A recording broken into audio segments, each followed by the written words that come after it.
ان الحمد للہ نحمده ونستعینه ونستغفره ونعوذ باللہ من شرور انفسنا ومن سیئات اعمالنا من يهده اللہ فلا مضل له ومن يضلل فلا هادی له واشهد ان لا الہ الا اللہ وحدہ لا شریک له واشهد ان محمدا عبده ورسوله اما بعد فان خير الحديث كتاب الله وخير الهدي هدي محمد صلى الله عليه واله وسلم وشر الامور محدثاتها وكل محدثة بدعة وكل بدعة ضلالة وكل ضلالة في النار.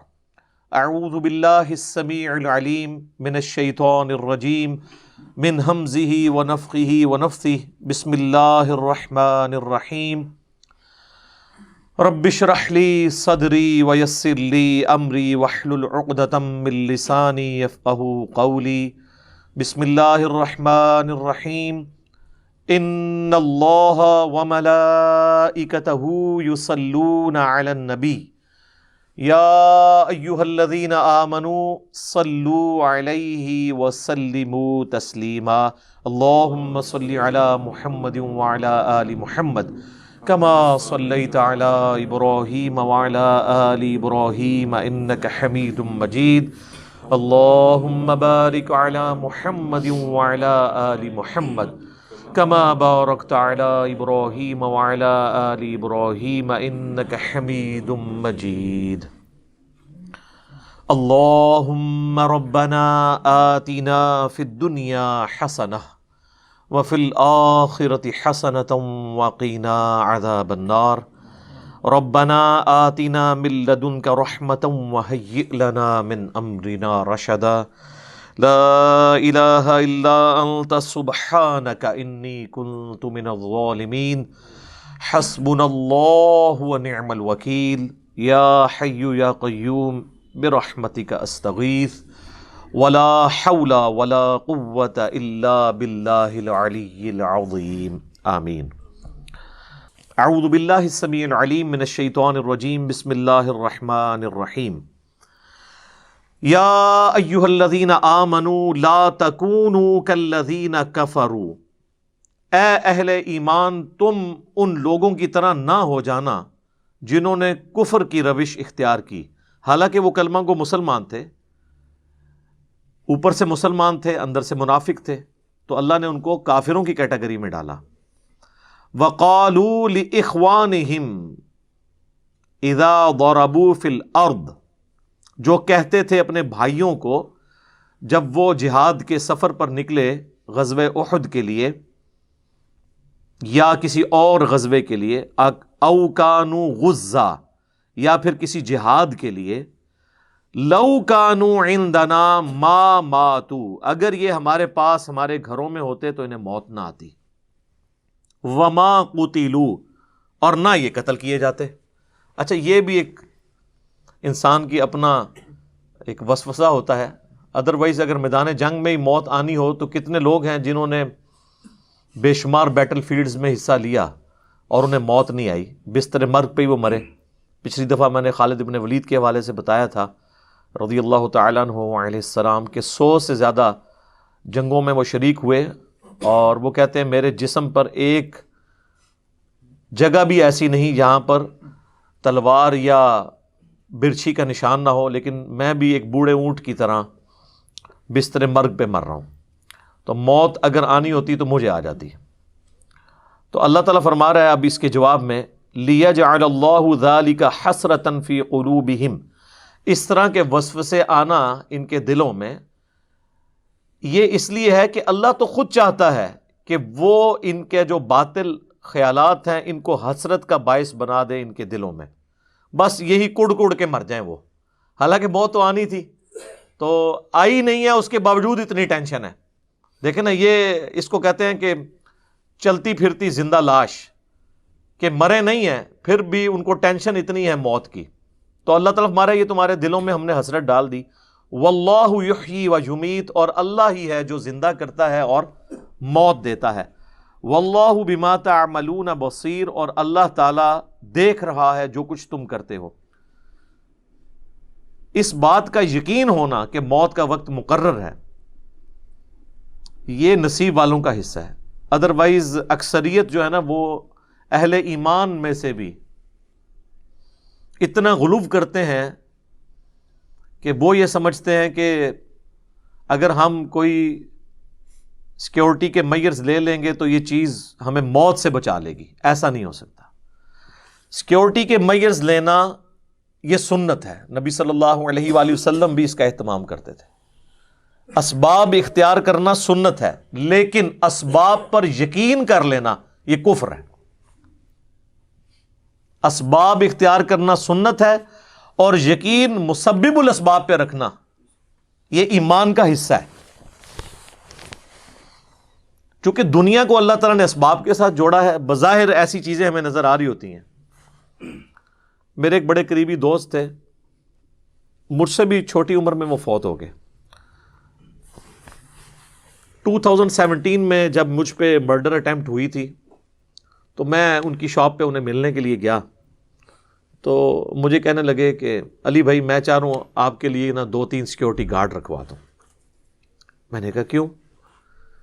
نہیں وہ دیکھیں نا یہ ایکٹیویٹی پرفارم ہوئی ہے۔ میں نے کہا اس وقت تو میں خیر کیجولی پھرتا تھا، تو اب ہم تھوڑی سی احتیاط کر لیا کریں گے اس حوالے سے، اور اس وقت بھی نہاتی حالت میں اللہ نے مجھے بچا لیا ہے تو الحمدللہ۔ تو اب بھی اگر موت مقدر ہوگی تو وہ میں ٹال نہیں سکتا۔ تو پھر میں نے انہیں ایک جملہ بولا، میں نے کہا میرے بھائی ہم باہر کی چیزوں کو تو کاؤنٹر فار کر سکتے ہیں، آپ سڑک پہ چلنے والی ٹریفک سے تو بچ سکتے ہیں اگر آپ ٹریفک سگنل کی پابندی کریں اور احتیاط کے ساتھ۔ پاکستان میں تو آپ کو دونوں طرف دیکھ کے سڑک پار کرنی پڑتی ہے، چاہے آپ 1 وے پہ ہوں یا 2 وے پہ۔ تو اس طرح کی جو موت کے گولے ہیں ان سے تو آپ بظاہر بچ سکتے ہیں، لیکن جو اندر کی ٹریفک ہے، جو روزانہ 1,00,000 دفعہ دل دھڑکتا ہے اور 10,000 لیٹر خون روزانہ پمپ کرتا ہے ہماری رگوں میں، اس سے کون بچا سکتا ہے؟ اگر دل فیل ہو جائے، گردے جو 25 دفعہ روزانہ ڈائلیسس کرتے ہیں، اور ایک ڈائلیسس کی قیمت 8 سے 10,000 روپے مارکیٹ میں، 2.5-3 لاکھ روپے کا کام بغیر تکلیف کے گردے روزانہ کرتے ہیں۔ اگر گردے فیل ہو جائیں تو اس کے اوپر کون سا سیکیورٹی گارڈ بٹھایا جا سکتا ہے؟ آپ ذرا ایک ایک چیز کو گننا شروع کریں۔ تو ان کو یہ میری بات سمجھ آ گئی، لیکن چند ہی ہفتوں کے بعد وہ خود ہارٹ فیل سے دنیا سے چلے گئے۔ اللہ تعالیٰ ان کی مغفرت کرے۔ نیک آدمی تھے، ہماری اکیڈمی کے ایک آپ سمجھ لیں شروع کے جو ممبرز تھے ان میں سے ایک تھے۔ تو لیکن میں آپ کو بتا رہا ہوں کہ اندر کی ٹریفک کو کون روک سکتا ہے؟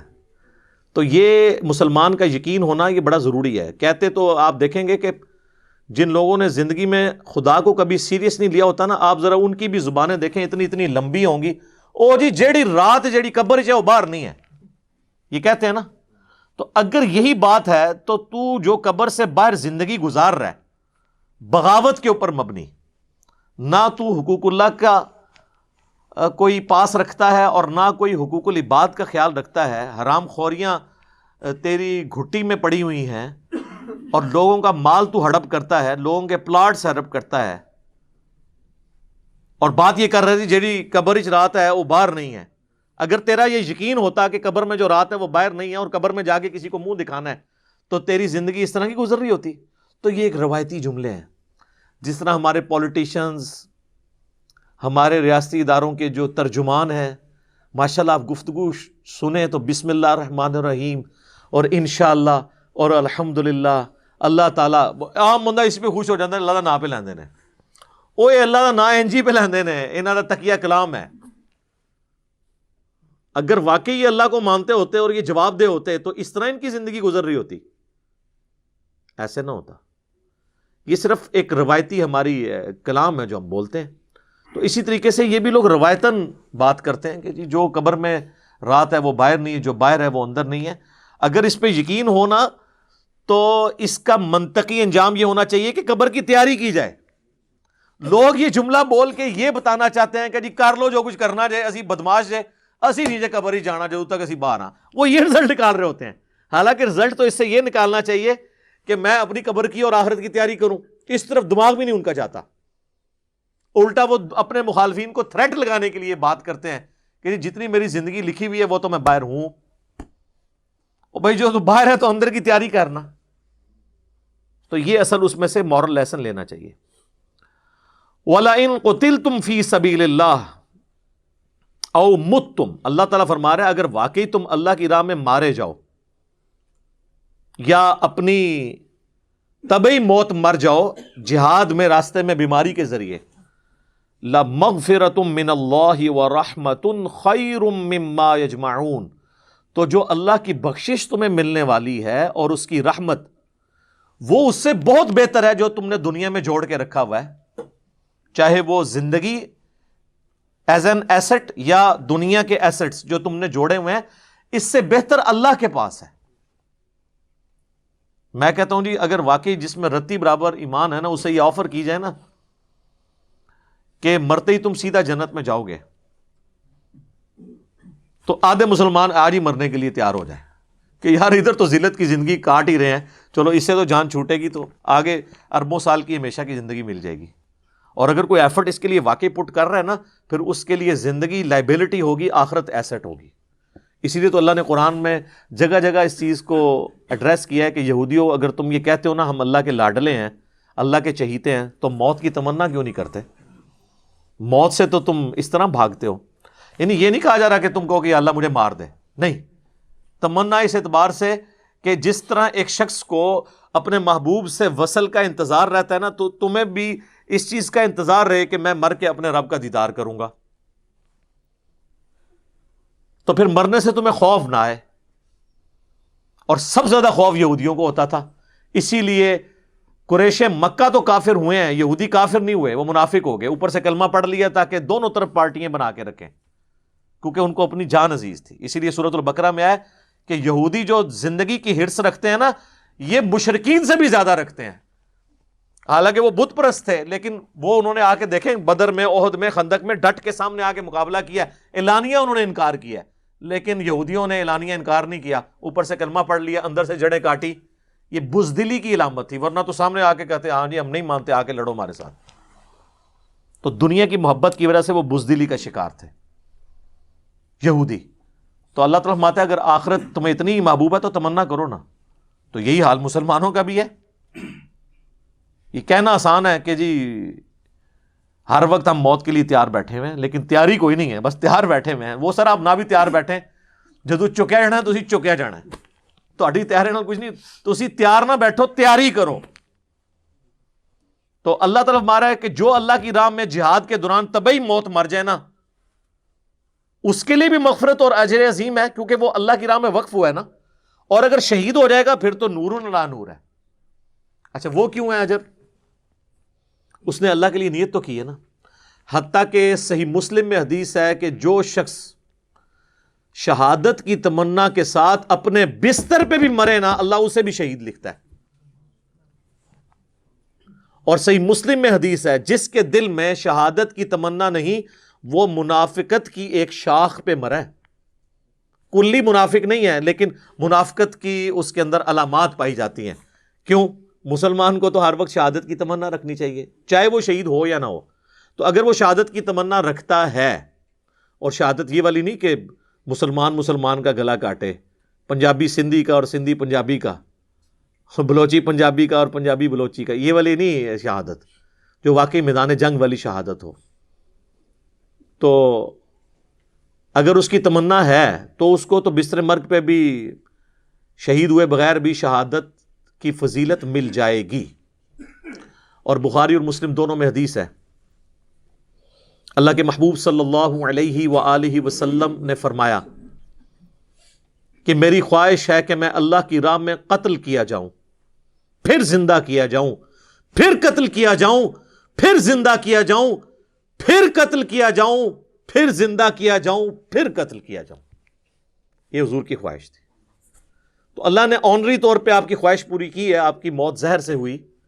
وہ میرا پچھلے دنوں ایک ویڈیو ریکارڈ ہوئی تھی رسول اللہ کا قاتل کون، کیونکہ بعض غالی رافضیوں کی طرف سے یہ الزام لگایا گیا کہ اصحاب رسول میں سے کسی نے رسول اللہ کو زہر دیا تھا، تو وہ میں نے پورا ایک ڈاکٹرن کلیئر کی ہے، اور یوٹیوب پہ ویڈیو رکھی ہوئی ہے، نبی صلی اللہ علیہ وآلہ وسلم کا قاتل کون۔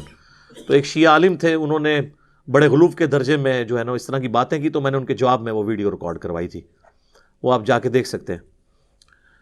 تو جس کو شہادت کی تمنا ہوگی اس کو بستر مرگ پہ بھی اللہ تعالیٰ ثواب دے دے گا انشاءاللہ تعالی۔ اب بڑی اہم ترین آیت آ رہی ہے جی، اچھا اس کے ساتھ وہ آیت بھی جوڑ لیتے ہیں، وَلَئِن مُتُّمْ أَوْ قُتِلْتُمْ، اگر تم مر جاؤ اللہ کی راہ میں سفر کرتے ہوئے یا جنگ میں قتل کر دیے جاؤ، لَإِلَى اللَّهِ تُحْشَرُونَ، تمہیں اللہ کے حضور ہی جمع کیا جائے گا at the end of the day, چاہے کوئی قتل ہوا، مرا، شیر کے پیٹ میں چلا گیا یا کسی ویل مچھلی کے پیٹ میں چلا گیا یا ایئر کریش میں اس کی راکھ اڑ گئی، الٹیمیٹلی تم جمع کر لیے جاؤ گے قیامت والے دن اللہ کے حضور، اللہ نے تمہیں زندہ کر لینا ہے۔ تو اس کے یعنی یہ کوئی اللہ تعالیٰ اپنی صرف قدرت کا اظہار نہیں کر رہا کہ زندہ ہو جانا ہے، تو مطلب یہ ہے کہ اللہ کے حضور تمہاری پیشی ہونی ہے کہ تم نے یہ ساری قربانیاں اللہ کے لیے کی تھیں یا کسی کے دکھلاوے کے لیے کی تھی، یہ شہادت جو ہے وہ اپنی بہادری کے جوہر دکھانے کے لیے تھی یا واقعی اللہ کے لیے مرنا چاہتے تھے تم۔ اچھا اب وہ اہم ترین آیت آ رہی ہے سورہ آل عمران کی آیت نمبر 159، اسپیسیفکلی رسول اللہ صلی اللہ علیہ وآلہ وسلم کے اخلاقی اقدار کے اعتبار سے۔ ایک تو وہ آیت مبارکہ ہے نا سورۃ القلم کی آیت نمبر 4، وَإِنَّكَ لَعَلَىٰ خُلُقٍ عَظِيمٍ، اور بے شک اے محبوب صلی اللہ علیہ وآلہ وسلم آپ اخلاق کے بلند ترین درجے پر فائز ہیں۔ صلاۃ بر محمد وآل محمد، اللہم صلی علی محمد وعلی آل محمد۔ وہ تو ایک جنرل سٹیٹمنٹ تھی نا، یہ اسپیسیفکلی آپ علیہ السلام کے بارے میں اہم ترین آیت ہے۔ اب یہ آیت مبارکہ ایسی ہے جس سے لوگوں نے غلط رزلٹ بھی نکالا ہے آپ علیہ السلام کی شفقت کے پوائنٹ آف ویو سے، میں انشاءاللہ اس وسوسے کو بھی سیٹل کروں گا۔ یہ ہے سورہ آل عمران کی آیت نمبر 159، فَبِمَا رَحْمَةٍ مِّنَ اللَّهِ لِنْتَ لَهُمْ، یہ تو اللہ کی رحمت ہے اے نبی علیہ السلام آپ پر کہ آپ بڑے نرم ہیں اپنے ساتھیوں کے معاملے میں، یعنی آپ صلی اللہ علیہ وآلہ وسلم کا ایٹیچیوڈ بڑا نرمی والا ہے اپنے ساتھیوں کے بارے میں، اصحاب رسول کے بارے میں، اور یہ اللہ کی رحمت ہے کہ اللہ نے آپ کو نرم دل بنایا ہے۔ وَلَوْ كُنْتَ فَظًّا غَلِيظَ الْقَلْبِ، اور بالفرض اگر آپ صلی اللہ علیہ وآلہ وسلم تند مزاج ہوتے اور سخت دل ہوتے، لَانفَضُّوا مِنْ حَوْلِكَ، تو آپ کے ساتھی آپ کو چھوڑ کے چلے جاتے۔ اس میں صحابہ کرام کی توصیف بھی آئی ہے، حضور کے اخلاق کی وجہ سے آپ کے ساتھی آپ کے ساتھ کمیٹڈ ہیں، اور دوسرا یہ بتایا گیا کہ آپ علیہ السلام کے اخلاق کی یہ برکت ہے کہ لوگ آپ کو چھوڑ کے نہیں جاتے۔ اگر آپ تند مزاج ہوتے یا سخت دل گیر ہوتے تو آپ صلی اللہ علیہ وآلہ وسلم کی سخت دلی کی وجہ سے آپ کے ساتھی آپ کو چھوڑ گئے ہوتے۔ یہ اصل میں اس کانٹیکسٹ میں بات ہو رہی ہے کہ یہ جو آپ کے اصحاب نے غزوہ احد میں غلطی کی ہے نا، تو آپ ان سے ذرا صرف نظر کریں۔ ظاہر لیڈر کو تو سب سے زیادہ تکلیف ہوتی ہے نا، جیتا ہوا میچ چند پلیئرز کی غلطی کی وجہ سے پوری ٹیم ہار جائے تو کیپٹن پھر غصہ تو نکالے گا نا، اور جب وہ اللہ کی کاز کے لیے کھڑا ہو۔ صحیح بخاری میں آتا ہے کہ 50 تیر اندازوں کو نبی صلی اللہ علیہ وآلہ وسلم نے احد کے موقع پر ایک ٹیلے پہ ڈیوٹی لگائی تھی، کیونکہ خطرہ تھا کہ پیچھے سے لوگ حملہ آور ہو سکتے ہیں، اور ان کی ڈیٹرنس کی وجہ سے وہ پیچھے سے حملہ آور نہیں ہو رہے تھے۔ اور بخاری کے الفاظ ہیں، چونکہ غزوہ احد کے کانٹیکسٹ میں یاد نازل ہوئی ہیں، اسی طرف اشارہ ہے کہ نبی علیہ السلام نے فرمایا کہ تم دیکھو نا کہ چیل کوے پرندے ہماری بوٹیاں بھی اٹھا کے لے کے جا رہے ہیں ہماری لاشوں کی، تب بھی تم نے میرے حکم کے بغیر یہ ٹیلا نہیں چھوڑنا۔ اب اس سے زیادہ واشگاف انداز میں کسی کو سمجھایا جا سکتا ہے؟ مجھے بتائیں، اس کے بعد کوئی گنجائش تھی کہ کوئی شخص نبی علیہ السلام کی نافرمانی کرتا؟ لیکن وہی ہوا۔ 50 میں سے صرف 15 لوگ قائم رہے، اور ان کے لیڈر جو تھے عبداللہ بن جبیر رضی اللہ تعالیٰ عنہ، وہ چیختے رہے کہ اللہ کے نبی نے منع کیا تھا، لیکن 35 یہ کہنے لگے یہ تو اس صورت میں تھا کہ جب شکست ہو جاتی، اب تو ہم جیت گئے ہیں تو جا کے مال غنیمت جمع کریں۔ تو اللہ نے قرآن میں ڈانٹا کہ دنیا کی مال کی محبت کی وجہ سے دیکھ لو تمہاری جو فتح ہے وہ شکست میں بدل گئی، اور اس کا وبال ایسا پڑا کہ اللہ کے نبی موجود بھی تھے تب بھی اللہ کے نبی کی دعاؤں کا حصہ ان کو نہیں ملا، الٹا خود نبی علیہ السلام کے مبارک دانت شہید ہو گئے، بخاری اور مسلم میں آتا ہے، اور قرآن میں ہی اس کی طرف اشارہ ہے کہ آپ کی قتل کی افواہ بھی مشہور ہو گئی۔ تو وہ آیت نازل ہوئی وما محمد الا رسول قد خلت من قبلہ الرسل، محمد تو نہیں مگر ایک رسول، ان سے پہلے بھی اور رسول گزرے ہیں، اگر یہ مر جائیں یا قتل کر دیے جائیں، یعنی پاکستان کے اندر یہ وفات پا جائیں یا شہید کر دیے جائیں، کیونکہ ترجمہ پاکستان میں تو وہ گستاخانہ ہو جائے گا نا دوسرا جو ایگزیکٹ ترجمہ ہے، تو کیا تم دین سے الٹے قدم پھر جاؤ گے؟ تو یہ پورا ایک کانٹیکسٹ چل رہا ہے۔ تو انہوں نے چھوڑ دیا، اجتہاد کر لیا خود سے، حالانکہ یہ اجتہاد بھی غلط تھا۔ جب حضور یہ کہہ رہے تھے کہ ہماری لاشیں بھی چیل اور کوے اٹھا کے لے جائیں تب بھی نہیں، تو اس کا مطلب ہے چاہے شکست ہو چاہے فتح ہو تم نے نہیں جگہ چھوڑنی۔ تو یہ انہوں نے کیسے کنکلوڈ کر لیا کہ بھئی فتح ہے تو اب ہم نے یہ کرنا ہے؟ بس وہی ہوا کہ وہ خالد بن ولید کی عقابی نظریں دیکھ رہی تھیں کہ درہ خالی ہو گیا ہے، وہ درہ آج بھی اسی طریقے سے موجود ہے، وہاں پہ اب سٹال لگے ہوتے ہیں غزوہ احد کے قبرستان کے بعد، وہاں پہ لوگ تسبیحیں بیچ رہے ہوتے ہیں یا زمین پہ چیزیں، وہ درہ بہرحال وہی موجود ہے ابھی تک۔ تو خالد بن ولید چونکہ کافروں کی طرف سے آئے تھے، وہ کیولری کے سردار تھے، یعنی گھوڑوں کی جو فوج ہے، انہوں نے دیکھ لیا، اچھا انہوں نے ابو سفیان کو کہا جنگ ابھی ختم نہیں ہوئی، حالانکہ یہ لوگ پسپا ہو چکے تھے۔ صحیح بخاری میں آتا ہے انہوں نے پھر پیچھے سے آ کے حملہ کیا، 70 سے زیادہ اصحاب شہید ہوئے، اور کئی اصحاب رسول کی مارنے کی وجہ سے ہی قتل ہو گئے فرینڈلی فائرنگ کے اندر۔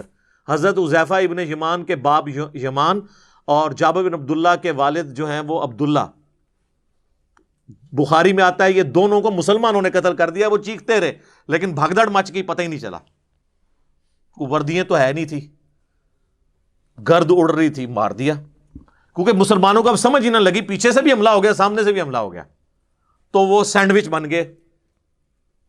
اور حضرت حذیفہ بن یمان کے بارے میں بخاری میں آتا ہے پوری زندگی وہ اپنے باپ کو بھولتے نہیں تھے کہ میرا باپ اس طریقے سے مارا گیا، اور ان کو دعاؤں میں یاد رکھتے تھے، یہ زخم پوری زندگی ان کے دل پہ ہرا رہا۔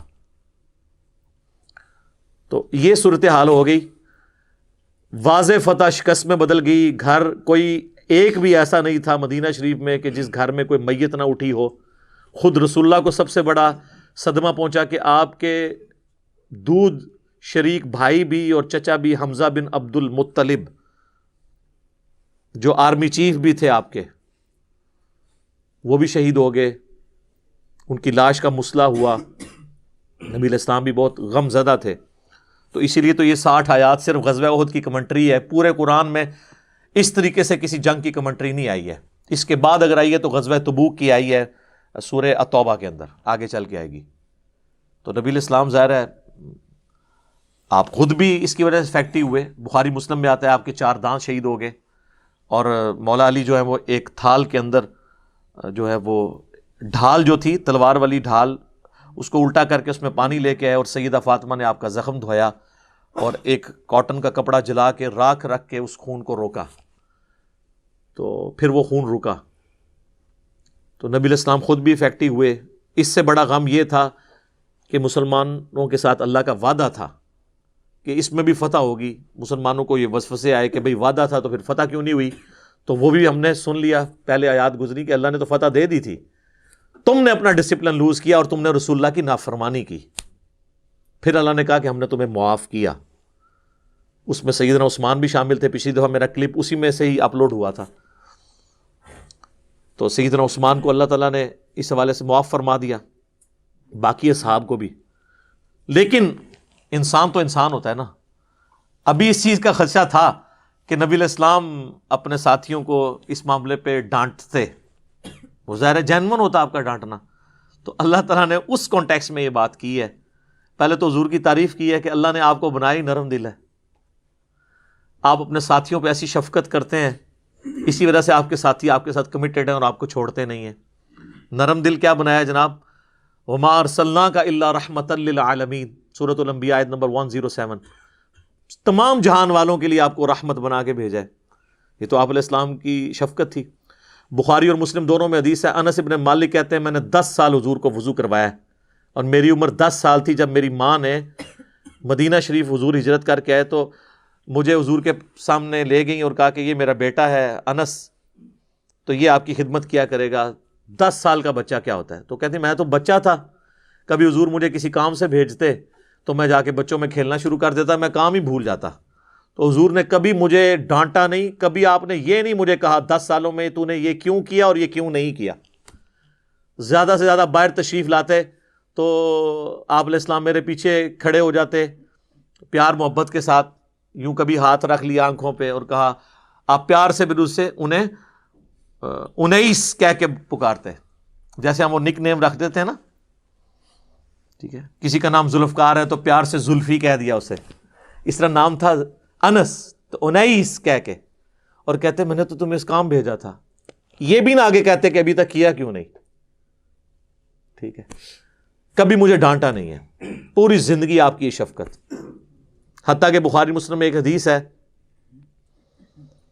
صحابی کہتے ہیں نبی علیہ السلام اپنے گھوڑے یا خچر یا گدھے پہ سوار تھے, ایک پینڈو شخص آیا, آپ نے اپنے گردن پہ وہ ایک چادر رکھی ہوئی تھی, اوڑی ہوئی تھی, اس نے سیدھے آ کے نا آپ کی چادر کو, جو آپ کو پتا ہے پینڈو تو پینڈو ہی ہوتا ہے, اور پھر عرب دا پینڈو, ایک پینڈو تو عرب دا اعرابی, اس نے سیدھی آ کے نا چادر یوں کھینچی, اور صحابی کہتے ہیں اتنی زور سے اس نے کھینچی کہ حضور کی گردن پہ نا لائن پڑ گئی اس چادر کی وجہ سے, اور کہتا ہے کہ اے محمد جو کچھ اللہ نے تمہیں دیا اس میں سے ہمیں بھی کچھ دو, یعنی جو مالک غنیمت میں سے. تو وہ صحابی کہتے ہیں میں دیکھا حضور مسکرا رہے ہیں اور آپ نے فرمایا اس کو دے دو. کتنے گھوڑے اور اونٹ حضور نے اسے گفٹ کیے. تو یعنی آپ کے اندر وہ غصے والا وہ ایلیمنٹ نہیں تھا. اس حوالے سے آپ شفقت والا آپ کے اوپر پہلو غالب تھا. اس طرح کے کئی واقعات ہیں. صحیح مسلم میں حدیث ہے جب طائف میں آپ کو پتھر مارے گئے تو آپ نے پہاڑوں کا فرشتہ آپ کے پاس اللہ نے بھیجا کہ آپ اجازت دیں ہم ان طائف کی وادی میں ان کو مسل دیا جائے. تو ان کا نہیں, میں اللہ سے امید کرتا ہوں ان کی آنے والی نسلیں جو ہے نا وہ اسلام قبول کر لیں گی. ٹھیک ہے, تو آپ علیہ السلام پہ شفقت کا ایک ایلیمنٹ تھا غالب. یہ بہت سارے واقعات ہیں. مسئلہ نمبر 100 میرا انہی واقعات کے اوپر ریکارڈڈ ہے. جب وہ آیت آئی تھی سورہ توبہ کی, لقد جاءکم رسول من انفسکم عزیز علیہ ما عنتم حریص علیکم بالمؤمنین رؤوف الرحیم. نبی علیہ السلام مومنین کی جانوں سے بڑھ کر ان کا خیال رکھنے والے ہیں اور ان پر رؤوف بھی ہیں اور رحیم بھی ہیں. اس کانٹیکسٹ میں مسئلہ نمبر 100 میرا ریکارڈ ہوا تھا. میں نے یہ سارے واقعات بخاری اور مسلم سے بیان کیے تھے, کہانی شریف نہیں سر, احادیث شریف سے. تو آپ دیکھ سکتے ہیں جسے شوق ہو. اور اس کا عنوان تھا رسول اللہ کی اپنی امت سے محبت. ہم تو آج تک ہمیں حدیثیں یہ سنائی جاتی ہیں کہ ہمیں نبی علیہ السلام سے کتنی محبت ہونی چاہیے کہ ہمارا ایمان کامل ہوگا. یہ ایک پہلو ہے. ایک اس کا وائس ورثہ ہے کہ رسول اللہ کو ہم سے کتنی محبت تھی, آپ کو اپنے اصحاب سے کتنی محبت تھی, بعد میں آنے والے لوگوں کے ساتھ کیا محبت تھی. وہ سارے واقعات احادیث کی شکل میں نے بیان کیے ہیں. تو نبی علیہ السلام کی یہ شفقت والا ایک ڈومیننٹ پہلو تھا جس کو اللہ تعالیٰ نے یہاں پہ ایڈریس کیا کہ آپ کی یہ شفقت ہے. ابھی تک آپ اب یہ جو ان سے غلطی ہوئی ہے نا, تو آپ نے ان کی اس غلطی کے اوپر سرزنش نہیں کرنی. فاعف عنہم, ان سے درگزر فرمائیے. اچھا اب دیکھیں, ویسے تو اللہ کا معاف کر دینا بھی کافی تھا. اس سے پہلے 2 آیات گزر چکی ہیں, 155 نمبر اور 152, کہ اللہ نے ان کو معاف کر دیا. اب جب اللہ نے معاف کر دیا تو رسول اللہ سے معافی کا سرٹیفکیٹ تو لینے کی ضرورت نہیں تھی. یہ آپ کو ڈیکورم سکھایا جا رہا ہے کہ ٹیم لیڈر جو اللہ کے لیے ڈٹا ہوتا ہے نا, اس کا بھی آپ نے خیال رکھنا ہوتا ہے. حقوق العباد اپنی جگہ پر ہے, حقوق اللہ اپنی جگہ پہ ہے. تو نبی علیہ السلام کو اللہ نے کہا کہ میں نے تو معاف کر دیا اور آپ اتنے نرم دل ہیں. دیکھیں کس طرح پوری تمہید. حالانکہ اللہ تعالیٰ اس پروٹوکول کا محتاج ہے کہ اپنے نبی سے بات کرے, تو اتنا پروٹوکول کہ دیکھیں آپ بڑے نرم دل ہیں, آپ کی کتنی شفقت ہے, اسی وجہ سے آپ کے ساتھ لوگ اٹیچ ہیں, تو چھاڑ دو انہوں نے. یہ ہے اللہ کی اپنے نبی سے محبت. ورنہ اللہ اپنی مخلوق کو اس طرح کا پروٹوکول کیوں دے گا؟ وہ تو خالق ہے. خالق اور مخلوق اتنا بڑا ڈفرنس ہے کہ اس کے بعد تو کسی چیز کی گنجائش نہیں رہتی. لیکن یہ اللہ کی اپنے محبوب صلی اللہ علیہ وآلہ وسلم سے محبت کا اظہار ہے کہ اللہ تعالیٰ فرما رہا ہے کہ فاعف عنہم, آپ بڑے نرم دل ہیں، آپ اگر سخت مزاج ہوتے یا آپ کے ساتھی آپ کو چھوڑ جاتے، یہ آپ کا مزاج ایسا اللہ نے بنایا ہے کہ یہ آپ کے ساتھ ہیں، اب آپ ان سے درگزر کریں. وَاسْتَغْفِرْ لَهُمْ، ان کے لیے دعائے مغفرت بھی کرتے ہیں. غلطی تو انہوں نے کیتی ہے، اے نہیں اللہ نے کہا کہ نہ اے صحابہ دی غلطی بیان کرنا گستاخی ہو جائے گی. یہ گستاخی جہی ہے نا، یہ اج کل کے زمانے چ ہوندی ہے، اس زمانے چ نہیں سی ہوندی. غلطی ہوئی ہے، آپ بھی ان سے درگزر کریں، ان کے لیے بخشش طلب کریں تاکہ اللہ تعالیٰ ان کو معاف کرے. جس طرح سورہ النساء کی آیت نمبر 64 میں بھی ہے نا، وَلَوْ أَنَّهُمْ إِذْ ظَلَمُوا أَنفُسَهُمْ جَاءُوكَ، اے نبی جب انہوں نے اپنی جانوں پر ظلم کیا تھا تو آپ کے پاس حاضر ہوتے، آپ سے معافی مانگتے، آپ اللہ کے حضور کی سفارش کرتے تو اللہ بھی ان کو معاف کر دیتا. تو یہ اللہ تعالیٰ نے ایک پروٹوکول رکھا ہے کہ ٹیم لیڈر سے تو آپ نے جو غلطی کی معافی تو مانگنی ہے نا. نہیں، لیکن یہ آیت آج نہیں ہے کہ آج کسی نے قبر رسول پہ جا کے معافی منگوانی ہے، نہیں. نبی علیہ السلام جب ایز اے ٹیم لیڈر تھے اور آپ علیہ السلام کسی کو کوئی کام اسائن کرتے تھے، یہ اس کانٹیکس میں بات ہے. تو اب کہا گیا کہ ان کو معاف کر دیں، ان کے لیے دعا بھی کریں اللہ سے کہ اللہ ان کو بخش دے. اور یہاں پہ بس نہیں کیا وَشَاوِرْهُمْ فِي الْأَمْرِ، اور مستقبل میں بھی جو واقعات آئیں گے نا اس میں آپ نے ان کو مشورے میں شامل کر رکھنا ہے.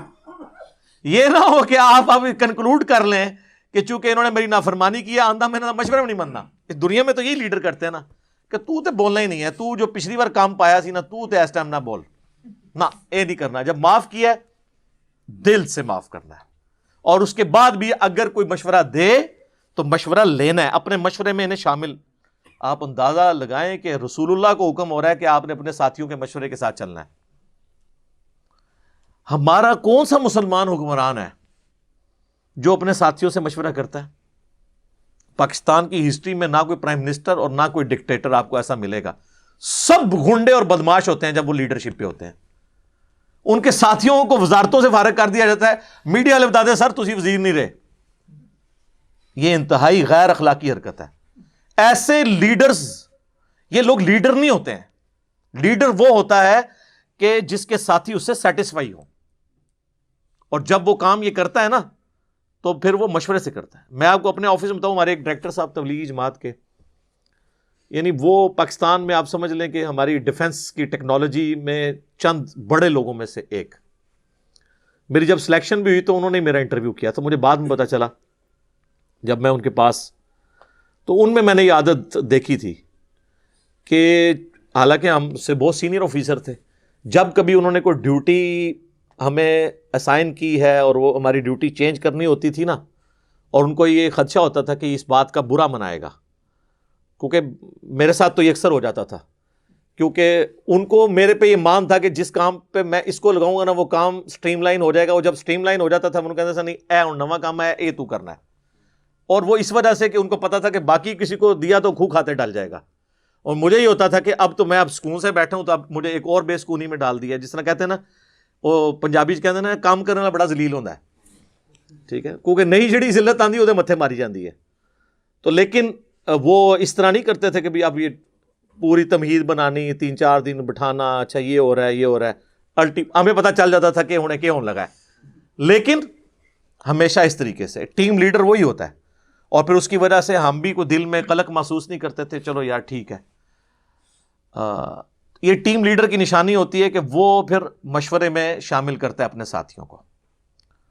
اب ایک اور اہم بات اس کے ساتھ آ رہی ہے، فَإِذَا عَزَمْتَ، جب آپ عزم کر لینا کسی کام کا، مطلب مشورہ ہوا، ایک چیز طے ہو گئی، اب بیچ میں جو ہے نا وہ پاک نہیں چھوڑنی کوئی، بس آپ کر گزرنا ہے. اور اس کے بعد کوئی غلط رزلٹ آ جائے تو اب یہ نہیں کہنا کہ اے نے مشورہ دیتا سی، نہیں، انہیں مشورہ دیتا سی، فیصلہ تے سر تسی کیتا سی نا، تو آپ نے اپنے فیصلوں کی حفاظت کرنی ہے. یہ بڑی اہم آیت ہے. فَإِذَا عَزَمْتَ، جب عزم کر لو نا کسی کام کا، فَتَوَكَّلْ عَلَى اللَّهِ، پھر اللہ پہ توکل کرنا ہے. حسبنا اللہ ونعم الوکیل، وہ آگے چل کے آئے گا کہ یہ دعا سکھائی جائے گی سورہ آل عمران کی 179 نمبر آیت میں، کہ ہم نے اللہ ہی پر بھروسہ کیا، وہی بہتر کارساز ہے. ان اللہ یحب المتوکلین، بے شک اللہ تعالی توکل کرنے والوں سے محبت کرتا ہے.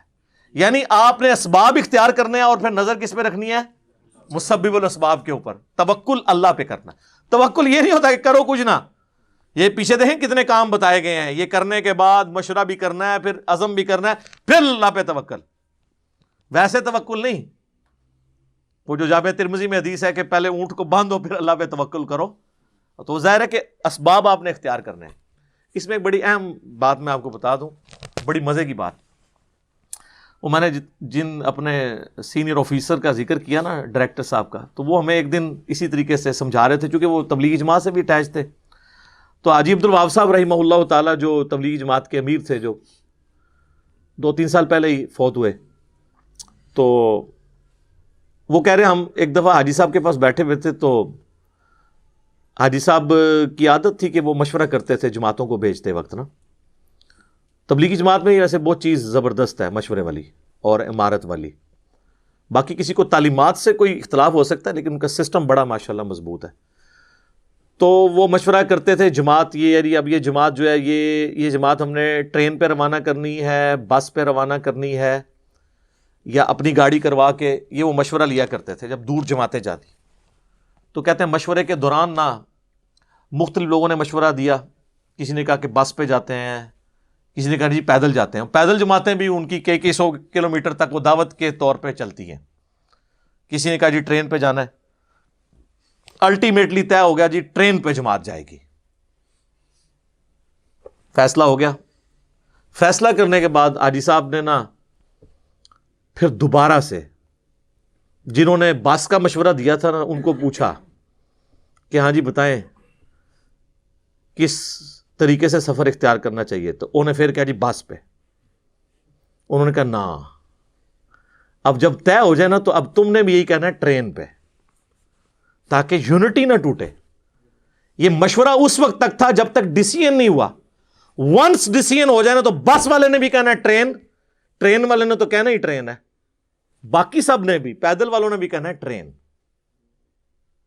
ورنہ راستے میں کوئی مصیبت آئے گی، ٹرین کہیں پہ خراب ہو گئی تو ٹرین کا مشورہ دینے والی شامت آ جائے گی. تو وہ تو میرے بھائی بس بھی راستے میں پنکچر ہو سکتی تھی. بسیں تو ماشاءاللہ یہاں راکٹ کی سپیڈ پہ چل رہی ہوتی ہے، بس کا تو پہنچنا بھی اس کی پروبیبلٹی بھی کم ہوتی ہے. تو پھر آپ کسی کو یہ تانا نہیں دے سکتے کہ تو مشورہ دیتا سی، وہ اللہ کی طرف سے ہوتا ہے. اسی لیے کہا گیا فَإِذَا عَزَمْتَ، جب آپ عزم کر لیں نا پھر اللہ پہ توکل کرنا ہے آپ نے، رزلٹ جو بھی آئے. اس کو سپورٹیو وہ حدیث ہے جو تقدیر والے چیپٹر میں ہے صحیح مسلم میں. مسئلہ تقدیر کے اوپر آلموسٹ 60 کے قریب حدیثیں لی ہیں امام مسلم نے، اور اس کی آخری حدیث یہی ہے کتاب القدر چیپٹر کی. میں یہ سمجھتا ہوں یہ حدیث جو ہے نا، یہ تو سنہری حروف میں نا چوراہوں پہ لگانی چاہیے لکھ کے. صحیح مسلم کی حدیث ہے، نبی صلی اللہ علیہ وآلہ وسلم نے فرمایا اے ابو ہریرہ، جو چیز تجھے نفع دے اس کے حصول کے لیے اپنی پوری کوشش کر، سستی نہ کرنا، کاہلی نہ کرنا، اور اللہ سے مدد طلب کرنا. پھر بھی اگر رزلٹ تیرے خلاف آ جائے تو یہ نہ کہنا کہ اگر میں یہ کر لیتا تو یہ ہو جاتا، اگر میں یہ کر لیتا تو یہ ہو جاتا. یہ اگر مگر شیطان کا دروازہ کھول دے گا. یہ سب کچھ یعنی انگریز بھی یہی کرتا ہے، فیزیبلٹی پہلے بناتا ہے. وہ 80% ایفرٹ فیزیبلٹی پہ پٹ کرتے ہیں، 20% جو ہے وہ کاسٹ ان کی آتی ہے کام کرنے کے اوپر. یہ نہ ہونا کہ وہ کر بیٹھے تو اینڈ پہ پتا چلے کہ جناب ادھر تو یہ مصیبت کھڑی ہو گئی ہے. جہاں ہمارے کئی پروجیکٹس کے ساتھ یہ ہو جاتا ہے. تو اب اس میں الفاظ کیا ہیں کہ جو بھی چیز تمہیں نفع دے دنیا میں اور آخرت میں، جنرل ہے، اس کے لیے کوشش کرنی ہے، کاہلی نہیں کرنی، سستی نہیں کرنی. یہ نہیں کہ خالی پیپر جو ہے وہ دروشی پڑھ کے پھونک کے تو وہ ممتحن کے حوالے کر کے آ جانا ہے میں پاس ہو جاؤں گا، بعض میرے کو آ کے دعاواں کرانی ہے نہ، اس طرح نہیں کو پاس ہوگا. سستی نہیں کرنی، کاہلی نہیں کرنی، اور کوشش کرنی ہے، اور اللہ سے مدد طلب کرنی ہے. اللہ کو نہیں نکالنا کبھی بیچ میں سے. کوشش، یہ دونوں چیزیں پیرلل میں چلتی ہیں. نہ بالکل تقدیر پہ چیز ڈال دینی ہے، اور نہ صرف اپنی کوششوں کو سب کچھ سمجھ لینا ہے. یہ قدریہ کا موقف تھا نا کہ بھئی تقدیر کوئی چیز نہیں، اور جبریہ کہتے تھے کہ جی تقدیر ہی غالب ہے، انسان کچھ نہیں کرتا. اہل سنت کا منہج درمیان میں ہے کہ کچھ چیزیں اللہ نے تقدیر کا ساتھ رکھی ہیں، کچھ ہماری کوشش سے جڑی ہوئی ہیں، دونوں سے مل کے ایک رزلٹ نکلتا ہے. ورنہ تو رسولوں کا مقدمہ، کتابوں کا مقدمہ ہی ختم ہو جائے گا اگر ہماری ول کی کوئی اہمیت نہیں ہوگی۔ قرآن تو بار بار اسی کے اوپر ہی ایمفسائز کرتا ہے، والذین جاہدوا فینا لنہدینہم سبلنا، جو لوگ ہماری راہ میں کوشش کریں گے ہم اپنی راہیں ان کے لیے کھول دیں گے، لیکن جو کوشش نہیں کرے گا، جو کک نہیں مارے گا نا، اس کی گاڑی نہیں سٹارٹ ہوگی۔ ویسے دنیا کے ہم سارے کام میں یہ کر رہے ہوتے ہیں، آخرت کے معاملے میں کہتے ہیں دعا کرو توفیق مل جائے۔ مجھے آج تک کوئی بندہ نہیں ملا کہ دعا کرو مجھے توفیق مل جائے کہ میں نے ارادہ کیا ہے کہ ابھی جا کے میں نے جو ہے نا دوپہر کا کھانا کھانا ہے، وہ کھانا ہی ہوتا ہے۔ کسی نے باتھ روم جانے سے، واش روم میں جانے سے پہلے کبھی توفیق نہیں اللہ سے مانگی، حالانکہ کتنا خطرناک کام ہوتا ہے اگر کسی کا پیشاب بند ہو جائے۔ آج تک کسی نے کہا کہ دعا کرو اس دفعہ بھی میرا ارادہ ہے کہ آج میں نے اتنی دفعہ پیشاب کے لیے جانا ہے، میرا پیشاب نہ بند ہو، کیونکہ وہ ہم نے کرنا ہوتا ہے، چیزیں انڈرسٹوڈ ہوتی ہیں۔ جیسے ہی دین پہ چلنے کی باری آتی ہے تو توفیق، دعائیں، یہ سب ڈرامے نے اپنے آپ کو دے ہی رکھو توکے۔ تو ہم نے تو کرنی ننگی بات، ننگی بات کیے بغیر بات سمجھ نہیں آتی ہے، اپنے آپ کو دھوکہ دے رہے نا۔ تو اللہ تبارک و تعالیٰ نے یعنی یہاں پہ ایک سلیقہ سکھایا کہ جب اللہ پہ توکل کر لیا، عزم پکا، بس اب آپ کوشش کر گزریں، باقی رزلٹ اللہ پہ چھوڑ دیں۔ مولا علی کا قول ہے نا، میں نے اپنے ارادوں کے ٹوٹنے سے اللہ کو پہچانا ہے۔ کیوں؟ ساری کوشش کر لی، حالات و واقعات بھی فیوریبل تھے، رزلٹ کچھ اور نکل آیا، تو اس کا مطلب ہے کہ کوئی اور ہستی ہے جو چاہتی ہے کہ یہ ایسے نہ ہو، اس کے ساتھ تو کوئی ٹکر نہیں لے سکتا۔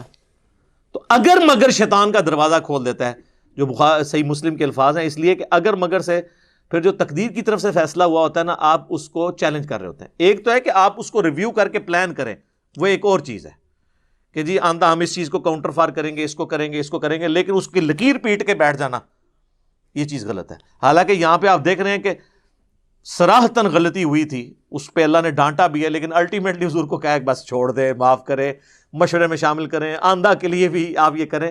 یہ اسی چیز کی نفی کی جا رہی ہے کہ بس یہ اللہ کی طرف سے ایک معاملہ ہونا تھا، تمہارا ڈسپلن لوز ہوا۔ لیکن سر دیکھیں، یہ غزوہ احد کا ہی ڈسپلن لوز ہوا ہے، اس کے بعد مسلمانوں نے کوئی جنگ نہیں ہاری۔ یہ ایک واقعہ مستقبل کی جنگوں کے لیے، جس میں رومن اور پرشینز کو مسلمانوں نے شکست دے کے صدیوں کی سپر پاورز کو الٹنا تھا، یہ چھوٹی سی بیٹل فیلڈ نے مسلمانوں کو وہ سبق سکھایا کہ وہ بڑی بیٹل فیلڈز میں اگر یہ ڈسپلن لوز کرتے تو کیا قادسیہ میں جو ہے وہ پرشین امپائر کا مقابلہ کر سکتے تھے، یرموک میں رومن امپائر کا مقابلہ کر سکتے تھے، جن کی ریزروڈ آرمیز ہی لاکھوں کے اندر تھیں، جن کے پاس اسلحہ بھی لیٹسٹ تھا۔ تو یہاں پہ اللہ تعالیٰ نے جو ڈسپلن سکھایا ہے نا، اس کی وجہ سے پھر آگے وہ معاملات چلے۔ وہ سر آپ عمر سیریز دیکھیں کہ کس طرح مسلمانوں نے کس حکمت عملی کے ساتھ جنگوں کو جیتا ہے، انہی کا اسلحہ چھین کے انہی کو الٹا ہے۔ تو وہ اسی یونٹی کی وجہ سے، ڈسپلن لوز نہ ہونے کی وجہ سے سب کچھ ہوا ہے۔ آپ دیکھ لیں قادسیہ کے اندر جب مسلمانوں کی فوج پسپا ہو گئی ہے، تو حضرت سعد ابن ابی وقاص جو ہیں وہ تو بیمار تھے، وہ تو قلعے میں پیچھے بیٹھے ہوئے تھے، ان کو بہت تیز بخار ہو گیا تھا، اتنے لاغر ہو گئے تھے کہ وہ چل بھی نہیں سکتے تھے، لیکن ایک ایک لمحے کی رپورٹ لے رہے تھے۔ وہ پرشینز جو ہیں ہاتھی لے کے آگے، اتنے بڑے بڑے، عرب کے گھوڑوں نے ہاتھی دیکھے نہیں ہوئے تھے، وہ تو عرب کے گھوڑے جب ہاتھی دیکھتے تھے تو بھاگ جاتے تھے، تو وہ تو مسلمانوں کو ہی کچلنا شروع کر دیا انہوں نے۔ تو انہوں نے، ساتھی نے آگے اطلاع کی کہ حضرت یہ تو وہ تو ہاتھی لے کے، اتنے بڑے بڑے ہاتھی لے کے آگے ہیں۔ تو حضرت سعد ابن ابی وقاص نے کہا کہ بنو تمیم کے لوگوں کو میرے پاس بلاؤ۔ جناب بنو تمیم کے وہ لوگ تھے کہ جو اپنی جان کی پرواہ کیے بغیر بڑے بڑے کارنامے سر انجام دے دیتے تھے۔ سر انہوں نے گھوڑوں کو کیا سائیڈ پہ کہ گھوڑا تو بدک جاتا ہے، پیدل گئے، کتنے لوگوں کی جان بھی اس میں چلی گئی، کئی لوگ ہاتھی کے نیچے آ کے مر بھی گئے۔ پیدل جا کے انہوں نے نیزے اپنے ہاتھوں میں پکڑ کے، تو وہ جا کے ان ہاتھیوں پہ بیٹھے ہوئے لوگوں کو گرایا، اور بعض ہاتھیوں کو بھی انہوں نے گرایا، اور مسلمانوں نے وہ جنگ جیت لی۔ 8,500 مسلمان شہید ہوئے۔ آج ان کے نام بھی ہمیں نہیں پتا، ان کی قربانیاں، ان کے بھی بیوی بچے تھے، ان کا بھی مستقبل تھا، لیکن انہوں نے قربانی دی۔ آج ان کی قربانیوں کی وجہ سے اسلام ہم تک پہنچا ہے۔ اور بس ہم نعرہ لگا سکتے ہیں جو کچھ بھی ہیں تیرے محبوب کی امت سے ہیں۔ ان کو جچتا تھا کہ وہ نعرہ لگائیں جو کچھ بھی ہیں تیرے محبوب کی امت سے ہیں، دیکھ محبوب کے ساتھ ہم نے وفاداری کی ہے۔ ہم کہتے ہیں ہم بے وفا ہیں، ٹھگ ہیں، فراڈی ہیں، تو ہم حضور کی نسبت سے ہمیں بخش دے۔ وہ اگر کہتے تو کہتے تھے دیکھ نسبت دی ہے تو ہم پاس بھی لا رہے ہیں اس کا، ہم بالکل الٹ چل رہے ہیں، رضی اللہ عنہم اجمعین وعلیہم السلام اجمعین، آمین۔ تو اللہ تعالیٰ فرماتا ہے کہ اللہ تعالیٰ جو توکل کرنے والے لوگ ہیں ان سے محبت کرتا ہے۔ ان ینصرکم اللہ، اگر اللہ تمہاری مدد فرمائے گا نا، فلا غالب لکم، تو کوئی تم پہ غالب نہیں آ سکتا، اللہ پہ توکل کرو۔ وَإِن يَخْذُلْكُمْ، اور اگر وہی تمہارا ساتھ چھوڑ دے، فَمَنْ ذَا الَّذِي يَنْصُرُكُمْ مِنْ بَعْدِهِ، تو اللہ کے بعد کون تمہارا مددگار ہو سکتا ہے؟ غزوہ حنین میں یہی ہوا نا، جو سورہ توبہ میں آتا ہے نا کہ اللہ تعالیٰ نے غزوہ حنین میں نبی علیہ السلام کی مدد فرمائی، 12,000 کا لشکر تھا، صرف 80 لوگ حضور کے ساتھ رہ گئے۔ بس ایک بندے نے وہاں جملہ بول دیا تھا کہ جی بدر میں تو ہم 313 تھے، غالب آئے ہیں، آج تو ہم کافروں سے زیادہ ہیں۔ اور غزوہ حنین مشرکین عرب کے خلاف آخری جنگ تھی، یہ فتح مکہ کے بعد ہوئی تھی، اس کے بعد عرب پورے کا پورا سرنڈر کر گیا تھا قریش کے سامنے۔ تو یہ فتح مکہ کے آلموسٹ 4 مہینے کے بعد یہ جنگ ہوئی، تو ظاہر ہے مسلمانوں کا کانفیڈنس لیول عروج پہ تھا کہ جی ہم نے تو اب کوئی بچا نہیں ہے ادھر، تو یہ قبیلہ حوازن کے لوگ کیا کریں گے؟ تو ایک ساتھی نے بول دیا کہ آج ہم غالب آئیں گے کیونکہ ہماری تعداد زیادہ ہے۔ اللہ نے اس بات کا اتنا برا منایا کہ اللہ نے نہیں پھر دیکھا کہ اللہ کے نبی موجود ہیں اس میں، باقی کالم ایمان مومنین موجود ہیں، ایسی بھگدڑ مچی کہ صرف 80 بندے نبی علیہ السلام کے ساتھ رہ گئے، 12,000 کا لشکر میں سے 80 بندے، باقی سب چھوڑ کے بھاگ گئے، اور اللہ کے نبی علیہ السلام اکیلے آگے اپنے اس پہ خچر پہ سوار اور رجز پڑھتے ہوئے، انا النبی لا کذب، یہ کوئی جھوٹ نہیں ہے، میں اللہ کا نبی ہوں اور میں عبد المطلب کا بیٹا ہوں۔ اور پھر آپ علیہ السلام نے یوں زمین سے مٹھی بھری، صحیح مسلم میں آتا ہے، اور یوں کافروں کی طرف پھینکی، تو کوئی کافر ایسا نہیں تھا کہ جس کی آنکھ میں نہ وہ پڑی ہو، اور وہ ان کا لشکر پسپا ہو گیا۔ اور اس کا ذکر اللہ تعالیٰ نے قرآن میں سورۃ الانفال میں بھی کیا ہے، وما رمیت اذ رمیت ولکن اللہ رما، وہ جو آپ نے کنکریاں پھینکی تھی نا، وہ آپ نے نہیں پھینکی تھی، وہ اللہ نے پھینکی تھی، ورنہ یہاں سے تو ایک انسان کی کنکریاں کہاں تک جا سکتی ہیں، اللہ نے اس کو معجزہ بنا دیا۔ تو اللہ تعالیٰ ہمارا اگر ہم مدد ہی کریں گے تو اللہ کے سوا پھر کون مدد کرے گا؟ وَعَلَى اللَّهِ فَلْيَتَوَكَّلِ الْمُؤْمِنُونَ، اور اللہ ہی پر توکل کرنا چاہیے اہل ایمان کو۔ اللہم اجعلنا منہم، آمین۔ حسبنا اللہ ونعم الوکیل، ولا حول ولا قوة الا باللہ العلی العظیم، آمین۔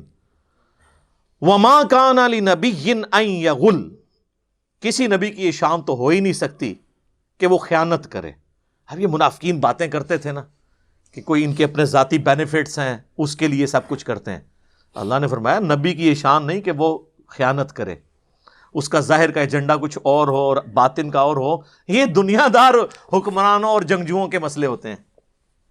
وَمَن يَغْلُلْ یأتی بما غل یوم القیامہ، اور جو کوئی خیانت کرے گا نا تم میں سے بھی، تو اپنی خیانت لے کے آئے گا ساتھ قیامت والے دن، اللہ تعالیٰ اس کا پھر بدلہ دے گا اور سزا ڈالے گا تم پر۔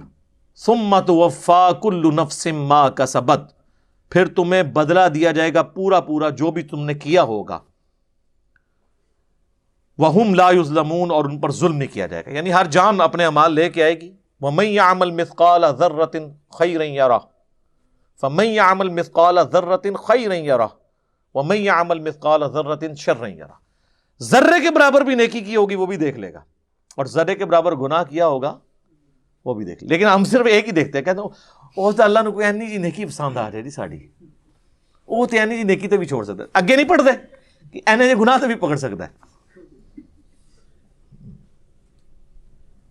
تو یہ بیلنس وہ اللہ کی مرضی، آج کی ڈیٹ میں کوئی یہاں بیٹھ کے نہیں ڈیسائیڈ کر سکتا کہ میری کون سی نیکی کام آ جانی ہے۔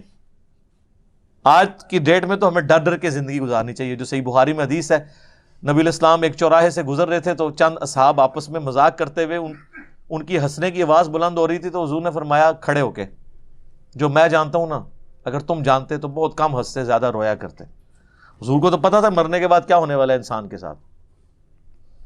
عبداللہ بن عمر کہتے ہیں، صحیح بخاری کی حدیث ہے، کہ نبی علیہ السلام نے میرے کندھے پہ ہاتھ رکھ کے کہا تھا کہ عبداللہ اپنے آپ کو مردوں میں شمار کرنا، یعنی صبح اٹھو تو یہ سمجھو کہ آج رات میری قبر میں ہے۔ ویسے اس طرح جس کی زندگی گزرے نا وہی انسانوں والی زندگی گزارتا ہے۔ ڈیلی بیس پہ ڈیسائیڈ کریں کہ آج میری نمازیں پوری ہیں، آج میرے بیوی بچوں ماں باپ کے حقوق پورے ہیں، آج میرا جو سارے کے سارے معاملات ہیں اس میں کوئی جھول تو نہیں ہے، اور رات کو احتساب کر کے سوئیں، ڈیلی بیس کے اوپر پلاننگ کر کے زندگی گزاریں، تو پھر انسان جو ہے نا وہ کامیاب ہو سکتا ہے. ادروائز بڑا مشکل ہے. یہ تو نہیں ہے کہ وہ ہفتے میں ایک دن جمعے کی نماز پڑھنی ہے اور سال میں 2 دفعہ عید کی نماز، یہ بڑا مشکل سودا ہے. افمن اتبع رضوان اللہ، بھلا بتاؤ کہ جو اللہ کی رضا چاہنے والے لوگ ہیں، اللہ کی رضا کی پیروی اختیار کرنے والے لوگ ہیں، کمن باء بسخط من اللہ، وہ ان لوگوں کی مانند ہو سکتے ہیں جو اللہ کی ناراضگی کمانے والے لوگ ہیں. دنیا میں بھی ایسا نہیں ہوتا.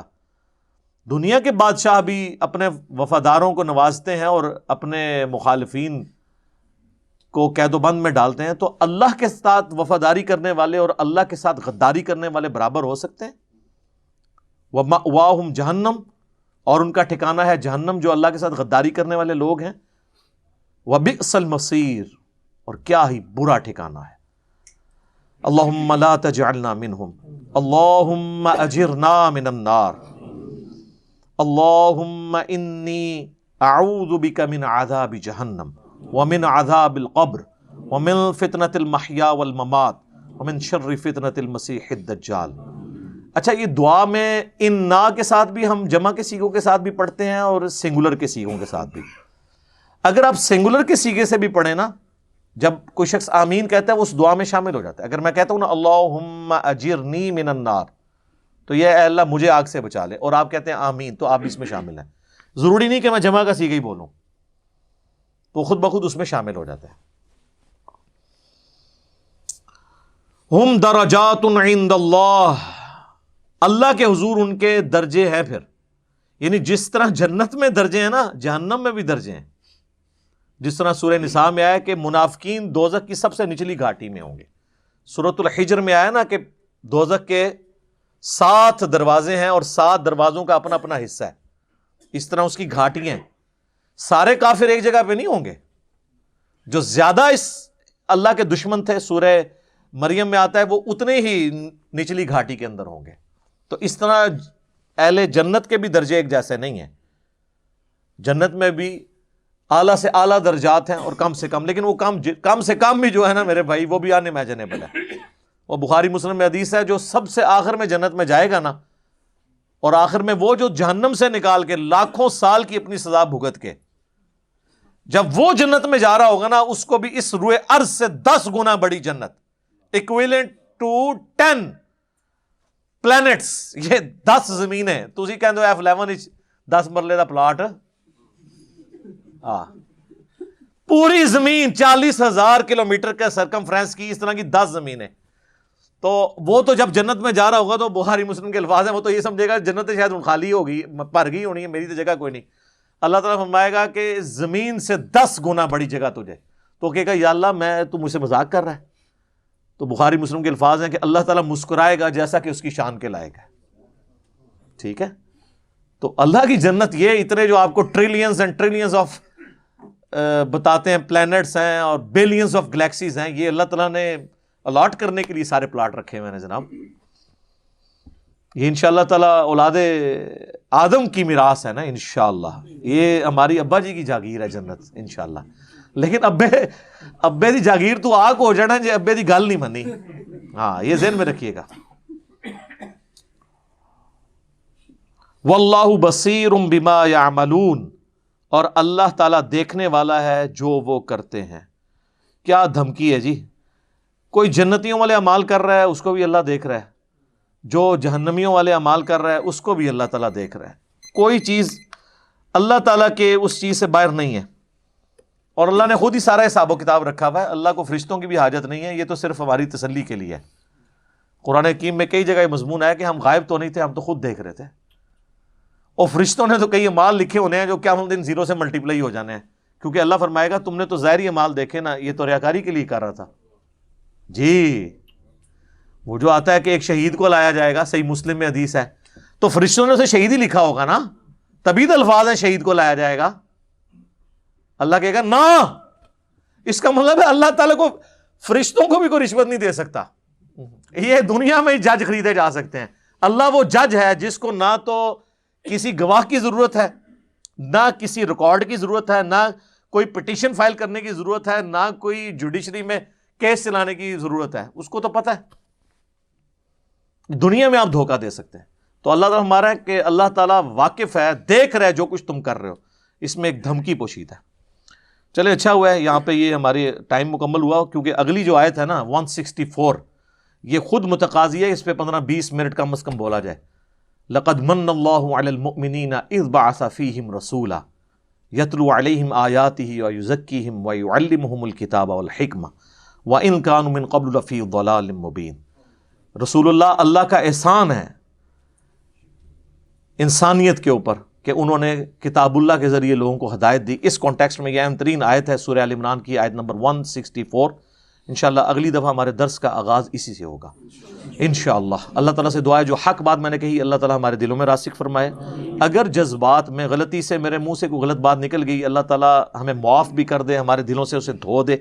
ہمیں کتاب و سنت کی تعلیمات پر عمل کر کے دوسرے بھائیوں تک پہنچانے کی توفیق عطا فرمائے.